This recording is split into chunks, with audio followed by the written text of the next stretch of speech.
All right, today we're going to talk about peace.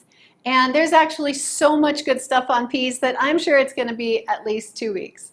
But today let's start with Micah 5:5. And it says, He will be our peace. Now, who is He? He is Jesus.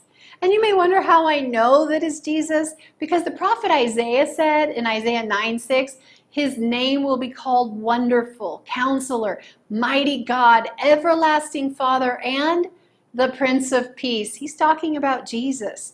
Peace is not about our circumstance. Peace is not a thing. Peace is a person. So when you say, oh, I've lost my peace, you know what? It's not possible to lose Jesus, but it is possible that you may have walked away from him.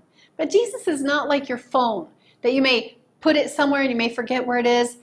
I know I do that very regularly. I'll be looking around. Have you seen my phone? Have you seen my phone? I'll have my son call me so that I can find it.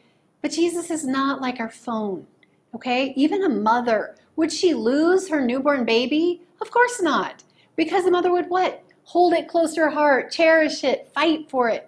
Even animal mothers fight for their babies. Don't come in between a mother bear and her baby, okay? So Jesus is our peace. And the only way we can lose him is if we walk away from him. Because how can you be next to the Prince of Peace and not have peace? Right? There's an African proverb that says, peace is very costly, but it's worth the expense. And you know what? There's also a book. It's based on a true story, and it's called Peace Child. Wonderful book. And it's about these two tribes, and they were at war with each other, and they were cannibalistic tribes. So they were very vicious and evil. So how do you find something to build a bridge to make peace?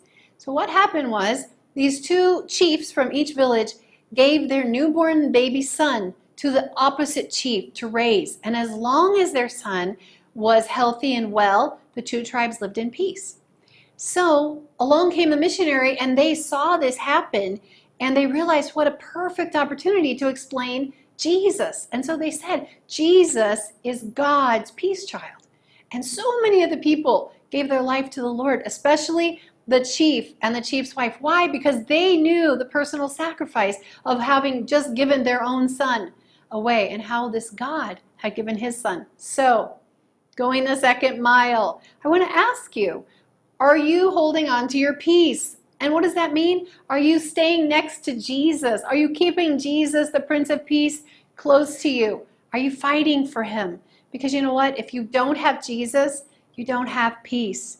And peace is always worth fighting for. So stay close to him and walk in peace.